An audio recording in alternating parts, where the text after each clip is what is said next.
श्री गणेशाय नमः. श्री सरस्वत्यै नमः.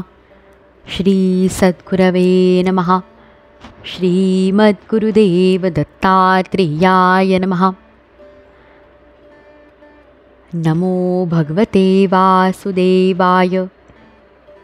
श्रीमद्भागवत महापुराणं दशमस्कन्ध अथ पंचपंचाशत्तमोऽध्यायः. प्रद्युम्नाचा जन्म आणि शंबरासुराचा वध. श्री शुक म्हणतात, वासुदेवांचा अंश असणाऱ्या कामदेवाला शिवांच्या क्रोधाग्नीने पूर्वी जाळून टाकले होते. आता पुन्हा शरीर धारण करण्यासाठी त्याने वासुदेवांचाच आश्रय घेतला.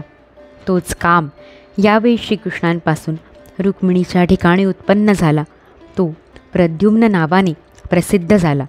तो कोणत्याही बाबतीत पित्यापेक्षा कमी नव्हता. प्रद्युम्नाला अजून 10 दिवससुद्धा झाले नव्हते. तेवढ्यात तो आपला शत्रू आहे हे जाणून इच्छेनुसार रूप घेणारा शंबरासूर त्याला पळवून घेऊन गेला आणि त्याला समुद्रात फेकून देऊन आपल्या घरी परतला. प्रद्युम्नाला समुद्रात एका मोठ्या माशाने गिळून टाकले.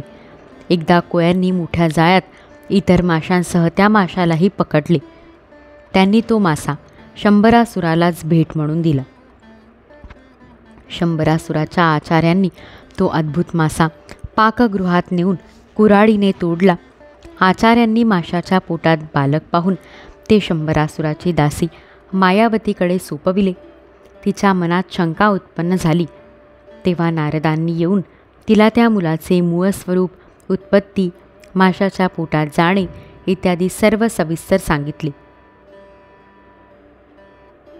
ती मायावती म्हणजे कामदेवांची कीर्तिमती पत्नी रतीच होती. ज्या दिवशी शंकरांच्या क्रोधाग्नीने कामदेवाचे शरीर भस्म झाले त्या दिवसापासून ती त्याचा देह पुन्हा उत्पन्न होण्याची वाट पाहत होती. त्याच रतीला शंबरासुराने आपल्या घरी स्वयंपाक करण्यासाठी नेमले होते. तिला ते मूल म्हणजे कामदेव आहे असे कळले तेव्हा ती त्याच्यावर अतिशय प्रेम करू लागली. तो कृष्णकुमार थोड्याच दिवसात तरुण झाला. जेव्हा स्त्रिया त्याच्याकडे पाहत तेव्हा त्यांच्या मनात प्रेमभाव उद्दीपित होत असे. हे राजा, कमलदलाप्रमाणे विशाल नेत्र, गुडघ्यापर्यंत लांब हात आणि मनुष्यलोकात सर्वात सुंदर शरीर असणाऱ्या त्याच्याकडे लज्जापूर्ण हास्ययुक्त भ्रूविलासाने रती पाहत असे आणि प्रेमाने स्त्री पुरुष संबंधी भाव व्यक्त करीत त्याची सेवा करीत असे. श्रीकृष्ण नंतर प्रद्युम्नाने तिला विचारले, आई, तुझी बुद्धी अशी कशी बदलली? तू आईची माया टाकून माझ्याशी कामिनीप्रमाणे वागते आहेस. रती म्हणाली, हे प्रभू, आपण स्वतः भगवान नारायणांचे पुत्र आहात. आपल्याला त्यांच्या घरातून शंबरासुराने पळवून आणले होते. आपण माझे पती कामदेव आहात आणि मी आपली धर्मपत्नी रती आहे. हे स्वामी, आपण पुरते 10 दिवसांचे सुद्धा नव्हतात तेव्हा या शंबरासुराने आपल्याला समुद्रात फेकून दिले होते. तेथे एका माशाने आपणास गिळले आणि त्याच्याच पोटातून आपण येथे आला आहात. हा शंबरासूर शेकडो प्रकारच्या माया जाणतो. त्याला वश करून घेणे किंवा जिंकणे अत्यंत कठीण आहे. आपण आपल्या या शत्रूला मोहन इत्यादी मायांच्याद्वारे नष्ट करा. हे स्वामी, आपला मुलगा म्हणजे आपण हरवल्यामुळे आपली माता पुत्रस्नेहाने व्याकुळ झाली आहे. पिल्लू हरवलेल्या टिटवीसारखी किंवा वासरू हरवलेल्या गायीसारखी दीनवाणी होऊन ती रात्रंदिवस शोक करीत आहे. असे सांगून मायावतीने महात्म्या प्रद्युम्नाला महामाया नावाची सर्व प्रकारच्या माया नष्ट करणारी विद्या दिली. तेव्हा प्रद्युम्न शंबरासुराकडे जाऊन त्याच्यावर असे काही असह्य आरोप करू लागला की ज्यामुळे त्याने भांडण काढावे. त्यानंतर त्याने त्याला युद्धासाठी आव्हान दिले. प्रद्युम्नाच्या कठोर बोलण्याने शंबरासूर पायाने डबसलेल्या सापासारखा चिडला. त्याचे डोळे क्रोधाने लाल झाले. हातामध्ये गदा घेऊन तो बाहेर आला. त्याने आपली गदा वेगाने फिरवून प्रद्युम्नावर फेकली आणि विजेच्या कडकडाटासारखी गर्जना केली. परीक्षिता, भगवान प्रद्युम्नाने आपल्यावर येणारी त्याची गदा आपल्या गदेच्या तडाख्याने तटवून अत्यंत क्रोधाने त्याच्यावर आपली गदा फेकली. तेव्हा त्या दैत्याने मयासुराने दिलेल्या आसुरी मायेचा आश्रय घेतला व आकाशात जाऊन तेथूनच प्रद्युम्नावर तो अस्त्रांचा वर्षाव करू लागला. महारथी प्रद्युम्न त्या अस्त्रांच्या वर्षावाने व्यथित झाला. तेव्हा त्याने सर्व मायांचा नायनाट करणाऱ्या सत्वमय महाविद्येचा प्रयोग केला. त्यानंतर शंबरासुराने यक्ष, गंधर्व, पिशाच, नाग आणि राक्षसांच्या शेकडो मायांचा त्याच्यावर प्रयोग केला, परंतु कृष्णकुमाराने त्या सर्वांचा नाश केला.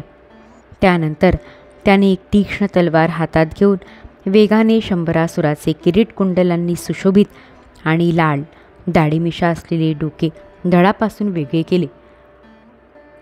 देवफुलांचा वर्षाव करीत स्तुती करू लागले.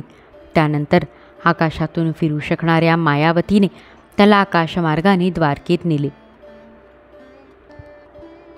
परीक्षिता, विजेसह असणाऱ्या मेघाप्रमाणे दिसणाऱ्या प्रद्युम्नाने आकाशातून शेकडो रमणी निवास करीत असलेल्या उत्तम अंतपुरात पत्नीसह प्रवेश केला. प्रद्युम्नाचे शरीर पावसाळ्यातील मेघाप्रमाणे श्यामवर्ण होते. त्याने रेशमी पीतांबर परिधान केला होता. गुडघ्यापर्यंत पोचणारे त्याचे हात लांब होते. नेत्र लालसर होते. सुंदर मुखमंडलावर मंद हास्य तरळत होते. त्याच्या मुखकमलावर काळे कुरळे केस भ्रमरांसारखे झेपावत होते. अशा त्याला पाहताच त्या सगळ्या जणी त्याला श्रीकृष्ण समजून संकोचाने इकडे तिकडे लपून राहिल्या. नंतर हळूहळू त्या स्त्रियांना समजले की हे श्रीकृष्ण नाहीत, कारण त्यांच्यापेक्षा याच्यामध्ये काहीतरी वेगळेपण आहे. तेव्हा त्या चकित होऊन अत्यंत आनंदाने त्या सुंदर दाम्पत्याकडे आल्या. त्याच वेळी डोळ्यांच्या कडा काळसर असलेली मधुरभाषिणी रुक्मिणी तेथे आली. तिला आपल्या हरवलेल्या मुलांची आठवण झाली आणि पुत्रप्रेमाने तिच्या स्तनातून दूध स्त्रवू लागले. रुक्मिणी विचार करू लागली, हे नररत्न कोण आहे? हा कमळासारखे डोळे असलेला पुत्र कोणाचा आहे? कोणत्या भाग्यवान स्त्रीने याला आपल्या गर्भामध्ये धारण केले असेल? याला ही कोण पत्नी म्हणून मिळाली आहे? माझासुद्धा लहान मुलगा हरवला होता. त्याला सुतिकागृहातूनच पळवले होते. तो जर कुठे जिवंत असेल तर त्याचे वय आणि रूप याच्यासारखेच असेल. याला श्यामसुंदरांसारखे रूप, अंगांची ठेवण, चालणे, आवाज, हास्य, पाहणे हे सारे कुठून प्राप्त झाले? किंवा हाच तो मुलगा असेल का ज्याला मी गर्भामध्ये धारण केले होते? कारण मला याच्याबद्दल खूपच प्रेम वाटते आहे आणि माझा डावा हातसुद्धा लवतो आहे. रुक्मिणी असा विचार करीत होती. त्याच वेळी पवित्र कीर्ती श्रीकृष्ण देवकी वसुदेवांसह तेथे आले. श्रीकृष्णांना सर्व काही माहीत होते, परंतु ते काही बोलले नाही. इतक्यात तिथे येऊन नारदांनी शंबरासुराने प्रद्युम्नाचे हरण करण्यापासूनची सर्व हकीकत सांगितली. नारदांच्या तोंडून या सर्व आश्चर्यकारक घटना ऐकून श्रीकृष्णांच्या अंतपुरातील स्त्रिया आश्चर्यचकित झाल्या आणि पुष्कळ वर्षेपर्यंत हरवल्यानंतर परत आलेल्या प्रद्युम्नाचे मेल्यानंतर पुन्हा जिवंत होऊन आल्याप्रमाणे कौतुक करू लागल्या. देवकी, वसुदेव, श्रीकृष्ण, बलराम, रुक्मिणी आणि इतर स्त्रिया त्या नवदाम्पत्याला हृदयाशी घट्ट धरून आनंदित झाल्या. द्वारकेतील लोकांना जेव्हा हे समजले की हरवलेला प्रद्युम्न परत आला आहे, तेव्हा ते आपापसात म्हणू लागले, अहो, ही किती भाग्याची गोष्ट आहे की हा मुलगा जणू मरून परत जिवंत होऊन आला. प्रद्युम्न सर्व बाबतीत वडिलांच्या सारखाच असल्यामुळे त्याला पाहून त्याच्या मातांनासुद्धा तो पतीच वाटत असे व त्यांच्या मनात मधुर भाव उत्पन्न होई.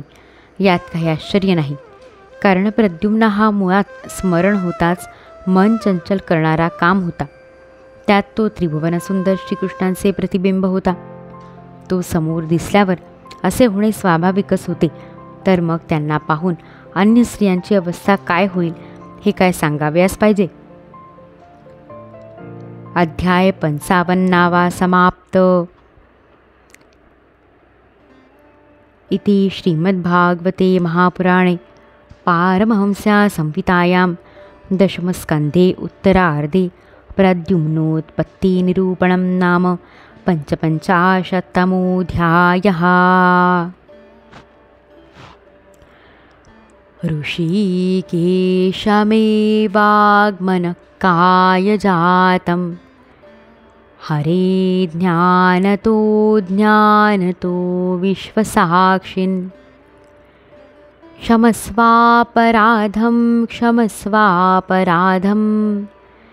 क्षमस्वापराधं प्रभो क्लिन्नचित्त।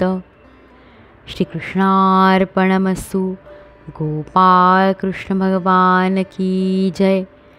दिगंबरा दिगंबरा श्रीपादवल्लभ दिगंबरा अवधूत चिंतन श्री गुरुदेव दत्त। श्री सद्गुरुनाथ महाराज की जय।